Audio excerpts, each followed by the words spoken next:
There comes a moment when the safety you have built feels like a suffocating cage. You felt it, didn't you? That's strange. Magnetic pull toward this video, even as your finger hovered over the scroll button, desperate to swipe away. The truth always appears quietly, so the unready will naturally ignore it. But the ready will pause. Your hesitation right now is not random. It is a precise biological glitch. That sudden urge to escape. That restless flutter in your stomach, that is the skip reflex. And it is the exact signature of archonic interference. They programmed you to believe that this anxiety is a malfunction of your nervous system. It is not. Watch what happens in your body during these moments. Notice the subtle tightening in your chest as you listen to these words. That is not fear of the unknown. That is the visceral panic of your ego realizing that its foundational architecture is being targeted. The system does not want you looking too closely at why you are trying so hard to survive. It needs you entirely consumed by the sheer effort of staying alive. Now, consider this. What if the very instinct keeping you breathing is exactly what the simulation uses to keep you trapped? Ernest Becker, a man who stared deeply into the abyss of human nature, uncovered a terrifying truth. He realized that our entire civilization, every monument, every career, every family structure is merely a sophisticated defense mechanism. It is a colossal psychological scaffolding designed to hide a singular, rotting anxiety, the denial of death. We are not truly living. We are simply executing a frantic survival script. Your brain was never designed to seek the truth. It was engineered to evade annihilation at all costs. This biological imperative is the invisible leash tying you to the matrix. As long as your primary directive is mere survival, you remain a predictable, harvestable node within a much larger energetic grid. To break the simulation, we must first dissect the very biology of your fear. We must strip bare the illusion of your safety, starting with the lies you tell yourself every single morning. You wake up, you drink your coffee, you commute to a job that slowly siphons your life force, all to pay for a house that stores the objects you rarely have time to use. You call this a stable life, but what you are actually looking at is a desperate psychological scaffolding. Ernest Becker understood this horrifying mechanism deeply. He realized that human beings are the only biological entities burdened with the explicit, agonizing knowledge of their own inevitable decay. To look directly at your own mortality is to stare nakedly into the void, and the void is blinding. The human psyche cannot withstand that level of existential terror. So, the ego constructs a labyrinth of frantic distractions. Becker called this your character armor. You build rigid routines. You chase artificial milestones. You engage in trivial, endless conflicts. You do not do this because these things truly matter. You do this because the noise they create is loud enough to drown out the ticking clock of your own demise. Picture this. The architecture of your daily denial is vast, intricate, and utterly exhausting to maintain. This is why you feel tired even when your body has rested. The energetic currency required to continuously repress the fear of death is astronomical. You are constantly burning your vital fuel just to keep the illusion of permanence intact. Now, pause and observe your physical vessel. Feel that subtle, persistent tension radiating at the base of your neck right now. Notice the heavy, suffocating hollowness in your gut when the room goes completely quiet at night. That is not a medical condition. That is the architecture cracking. The Matrix labels this as an anxiety disorder, urging you to medicate it, to fix it, to reinforce the walls with more distractions. But that discomfort is actually a profoundly healthy signal. It is your soul's preconscious awareness breaking through the artificial programming. It is the raw and filtered recognition that the scaffolding of your life is fundamentally false. Your pain is not a pathology. It is the friction of awakening. It is a timeline pivot point where your deeper consciousness is actively refusing to participate in the lie any longer. To survive this immense psychological pressure, we invent what Becker termed immortality projects. We desperately seek to leave a legacy. We accumulate wealth. We bear children.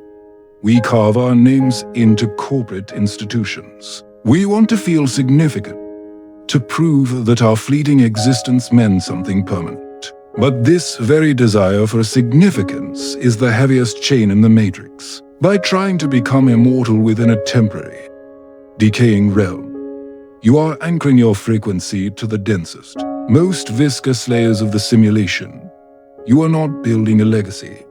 You are volunteering for a longer sentence. The architecture of denial is not just a psychological shield to protect your fragile ego. It is a highly efficient harvesting mechanism. Esoteric traditions and modern consciousness explorers like Robert Monroe have long warned of a concept called loosh. Loosh is the energetic currency of the simulation. The matrix is not a system of punishment. It is an agricultural construct. It does not require you to be in agonizing, paralyzing pain, because complete despair actually halts productivity. Instead, the system demands a low-grade, perpetual hum of anxiety. It feeds on the unending friction of you simply trying to survive. To decode how this harvest operates, we must examine the fundamental physics of your consciousness. Itzhak Bentov, in his exploration of the wild pendulum, revealed that the universe is entirely composed of oscillating frequencies. Your mind is not a localized phenomenon trapped inside your skull. It is a dynamic, resonating field interacting with the cosmic macrocosm. When your primary operating system is rooted in the fear of physical annihilation, the pendulum of your consciousness swings in a very narrow, rigid arc. This restriction creates a state of energetic viscosity. Viscosity is the resistance of a fluid to flow. In the metaphysical realm, it is your desperate, clawing attachment to the physical world. Every time you panic over a sudden expense, every time you obsess over your societal status, every time you tighten your grip on a fading relationship out of the terror of being alone, you exponentially increase your spiritual viscosity. You become incredibly dense, anchored to the heaviest layers of reality. Pause for a second and bring your attention back into your physical vessel. Notice the subtle, gripping sensation pulling just below your ribs, or observe how your breathing has imperceptibly become shallow and guarded. That is not merely a biological response to complex concepts. That is the actual, tactile sensation of viscosity. That is your energetic field thickening in real time as your ego registers the existential threat of this truth. You are generating loosh in this very moment. Let us visualize this mechanical trap through the lens of your own biological architecture. Your heart generates a powerful electromagnetic torus field. It is a continuous, self-sustaining vortex of energy, shaped like a geometric donut, designed to exchange information with the infinite quantum grid. This torus field is your native antenna. But the survival drive acts as a brutal tourniquet on this delicate biocircuitry. When your attention is entirely consumed by avoiding death and securing comfort, you create a massive energetic knot at the base of your spine. This knot effectively chokes the upward flow of the torus field. Instead of a smooth, expansive circulation of high-frequency energy, your bioelectric field stutters. It grinds against the walls of its own restricted channels. This immense internal friction bleeds pure emotional energy straight into the unseen ether. The archonic forces, the parasitic architects of this simulated reality, feed exclusively on this specific frequency. They feast on the static electricity of your daily, mundane panics, your 9-to-5 exhaustion, your Sunday night dread, your relentless pursuit of a promotion. This is their feast. They do not need to extract this energy forcibly. You volunteer it through your desperate attempts to fortify your temporary existence. This is the profound paradox of the self-improvement industry. The Matrix absolutely loves it when you try to optimize your life. When you attempt to become more productive, more secure, and more insulated from failure, you are not escaping the system. You are simply tuning your biological engine to produce a more refined, consistent grade of louche. You are meticulously polishing the bars of your cage. You believe you are ascending the ladder of success, but you are merely running faster on a highly sophisticated, energy-harvesting treadmill. Every material anchor you throw down to secure your immortality only increases your magnetic pull to this dense timeline. The sprawling house, the diversified retirement fund, the carefully curated public personalities are not true achievements. In Bentoff's quantum physics, they are gravitational weights. They ensure that your vibrational frequency remains perfectly matched with the band of reality where you can be endlessly and predictably harvested. Watch your mind carefully right now. If you are suddenly feeling an overwhelming wave of sleepiness, or a sudden, urgent desire to click away and watch something trivial, recognize it immediately. This is not natural fatigue. This is the amygdala hijack. It is a classic archonic interference pattern designed to shut down your neural pathways before the soul's memory can fully download this recalibration signal. Stay with the discomfort. Let the tiredness wash over you without surrendering to it. Beneath the deafening noise of this survival friction, there is a quiet whisper. A preconscious awareness within you remembers its sovereign, unburdened state. This is precisely why you feel a profound, existential exhaustion that no amount of sleep can ever cure. Your soul is tired of acting as a battery for a simulation that knows is inherently false. It is suffocating under the immense viscosity of pretending that mere survival is the ultimate goal of consciousness. When you ignore this whisper for too long, the universe will forcefully introduce disruption. The carefully constructed scaffolding of your life will begin to decay and collapse. The Matrix wants you to view this collapse as a tragedy, to panic, and to generate a massive spike of survival louche. But this disruption is actually the greatest gift of the void. It is the necessary unraveling of the lie, forcing you to stop fueling the engine of your own captivity. Look closely at what you are building. The empire, the bank account, the bloodline. You call it a legacy. Ernest Becker called it the causa sui, the self-created immortality project. You believe you are building a monument to your existence, but in reality, you are forging a custom-made anchor. The Matrix does not need to chain you to the timeline. It simply hands you the tools to build a legacy. Knowing your terror of being forgotten will do the rest. Consider the relentless pursuit of wealth and status.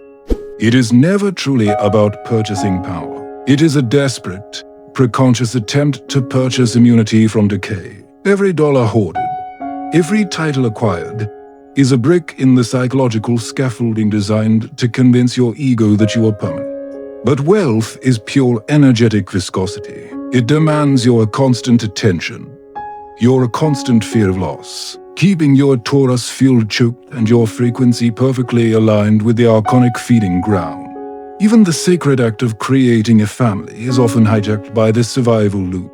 We project our unfulfilled immortality onto our children, subtly demanding they carry our identity forward into the linear future. Notice the sudden flutter in your stomach or the defensive heat rising in your chest as you hear this.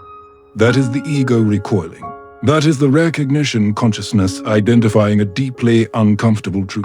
Your love is real, but the expectation of legacy is an archonic mechanism designed to trap multiple generations in the same karmic wheel.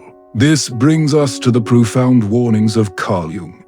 Jung understood that the soul's memory constantly seeks to shatter these artificial anchors. When your immortality project becomes too heavy, the universe intervenes through a phenomenon he called synchronicity. You experience sudden job losses, financial collapses, or the abrupt end of a foundational relationship. The ego screams that this is a tragedy. It perceives the collapse of the causa sui as a little death, But Carl Jung saw these synchronicities not as random cruelty, but as synchronistic magnetism pulling you out of the simulation. When your legacy burns to the ground, it is not a punishment. It is a timeline pivot point. The Matrix is losing its grip on you because the very object anchoring you to its frequency has been vaporized. The destruction of your empire is the exact moment your soul is handed the key to the exit. Watch what happens in your body during these moments of total collapse. The initial panic is blinding. Yes, but beneath the suffocating terror of the amygdala hijack, there is a strange, paradoxical lightness. Do you feel it? That is the sensation of viscosity dissipating. That is the torus field at the base of your spine finally uncoiling because there is nothing left to protect. You have nothing left to lose, which means the simulation has nothing left to harvest. The ultimate trap is attempting to rebuild the exact same prison once it falls. When the void strips you bare, the system immediately offers you a new blueprint for a new legacy. It whispers that you must recover, that you must bounce back stronger. Do not listen. To immediately rebuild your immortality project is to willfully re-enter the slaughterhouse. You must learn to exist within the wreckage. You must learn to inhabit the silence of the collapse. The system demands immediate repair when your reality fractures. Society calls this resilience. The Matrix calls it compliance. When an immortality project collapses when the career ends, the wealth evaporates, or the legacy shatters, your first instinct is to panic and rebuild. You must resist this biological urge. To rebuild immediately is to voluntarily re-enter the archonic feeding tube. This brings us to the most dangerous weapon you possess, the death calibration protocol. You have been programmed to view decay as an enemy, but decay is simply the universe dismantling the lie you constructed. The desperate, clawing need to fix your life is not a sign of strength. It is the ultimate expression of spiritual viscosity. The ego cannot fathom existing without its scaffolding, so it demands that you gather the broken pieces and reconstruct your prison. It tells you that action is necessary for survival. Notice the profound physical discomfort when you consider just letting it all fall apart. Feel the tightening in your chest, that sickening flutter in your stomach, the cold sweat of inaction. This is the somatic signature of a timeline pivot point. The Matrix is bombarding your nervous system with fear signals because it realizes it is losing its grip on your frequency. It needs you to act to generate loosh. To break the simulation, you must master the linger test. The linger test is the forbidden art of doing absolutely nothing when your biological alarms are screaming at you to survive. It is the conscious, deliberate decision to delay the repair of your fractured reality. When the panic of loss hits you, you do not immediately search for a new job, a new relationship, or a new distraction. Instead, you sit within the wreckage. You allow the anxiety to wash over you without converting it into action. You observe the decay of your causa sui as an impartial witness. The linger test is agonizing because it simulates the very death your ego has spent a lifetime avoiding. But by voluntarily stepping into this psychological death, you strip bare the illusion of the simulation's power over you. Through the lens of its Bentov's physics, this is how you access the still point. The survival drive keeps the pendulum of your consciousness swinging frantically, generating dense, heavy frequencies. By choosing not to react, you freeze the pendulum. You drop your energetic viscosity to zero. You stop vibrating at the frequency of the archonic harvest. You become invisible to the system. This conscious inaction creates what we call recognition windows. These are precise temporal gaps where the noise of your survival instinct goes quiet. In these windows, the underlying code of the Matrix becomes starkly visible. You will begin to see how every societal structure is perfectly designed to keep you terrified and exhausted. You will recognize the archonic interference in the subtle manipulations of your peers and the media. Watch what happens in your body during these moments of intentional lingering. Does the initial tear eventually give way to a strange, hollow emptiness? Does the suffocating pressure in your lungs suddenly release? This is not dissociation. This is the physiological reality of disconnecting your torus field from the matrix's grid. Your body is confirming that the recalibration signal has been successfully received. As you sit in the void of the linger test, the parasitic forces starve. They cannot feed on pure acceptance. They cannot harvest the energy of a soul that has made peace with the decay of its own avatar. You are no longer generating the static electricity of dread. You are reclaiming the pure, unadulterated energy that was previously bound up in maintaining your psychological scaffolding. This is the true meaning of healing. The Matrix hijacked the concept of healing, turning it into a perpetual cycle of self-improvement and optimization. But true spiritual sovereignty is not about becoming a better, stronger version of your full self. It is about allowing that false self to be completely unraveled. It is the radical acceptance that your temporary existence here requires no defense. By passing the linger test, you transmute the terror of annihilation into the ultimate freedom. You prove to the architects of this reality that their primary weapon, the fear of death, no longer controls your trajectory. You have successfully calibrated your consciousness to the truth of your own impermanence. And in doing so, you prepare yourself for the final gateway. The Matrix spent your entire life convincing you that without your frantic survival drive, you would simply cease to exist. This is the final, most desperate lie of the simulation. When you finally drop the heavy psychological scaffolding, you do not disappear into nothingness. You simply stop functioning as a compliant battery. The void you have been running from is not an empty abyss.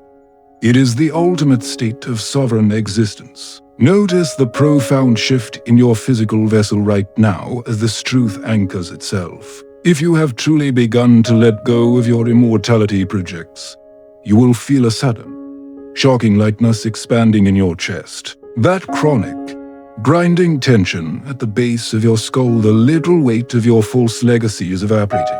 You are no longer carrying the crushing gravity of the timeline on your shoulders. This absolute release is what Itzhak Bentov described as the still point. The wild pendulum of your consciousness has finally stopped swinging frantically between the terror of death and the desire for permanence. By radically accepting your own decay, you have fundamentally broken the physical laws of the archonic harvest. You have successfully uncoupled your bioelectric torus field from the Matrix's parasitic grid. Consider this. When you no longer fear the destruction of your physical avatar, you become a terrifying anomaly to the system. You transition from a reactive, easily manipulated node into the silent observer. The Matrix relies heavily on your panic, predictable movements to locate and harvest your frequency. Within the profound silence of the still point, you become completely invisible to their radar. This does not mean you abandon the physical world. You will still wake up, drink your coffee, and walk through the architectural constructs of society. But the internal viscosity is permanently gone. You are no longer desperately trying to anchor yourself to the decaying holograms round you. You now navigate the simulation exactly like a lucid dreamer, completely detached from the artificial outcomes your ego once worshipped.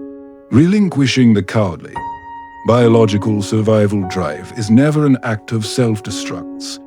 It is the highest, most potent form of cosmic rebellion. It is the visceral realization that the true, infinite essence of your consciousness cannot possibly be threatened by mere physical death, and therefore requires absolutely no defense. You remain in the Matrix, but only to observe its code unraveling. Let that sink in for a moment. The archonic forces cannot feed on a soul that absolutely refuses to panic. When the inevitable disruptions arrive, when the economy crashes, when societal structures burn, when relationships fade, you will watch it all happen with the calm, unshakable detachment of a master. Your profound silence becomes your absolute and final weapon against the demiurge. You are no longer a tragic victim of Ernest Becker's biological condition. You have successfully stepped out of the cage of fear that defines humanity. You are walking through the valley of the shadow of death. But you feel no terror, because you have finally realized the ultimate truth. You are the eternal observer, and the valley is just a collapsing simulation. The path of the silent observer is deeply solitary. But you are not navigating this fracture alone. There are others who have dropped their scaffolding and deliberately stepped out of the harvest. If you are finally ready to stop surviving and start existing in absolute sovereignty, do not let this frequency slip away. Subscribe to The Awaken and walk with us into the void.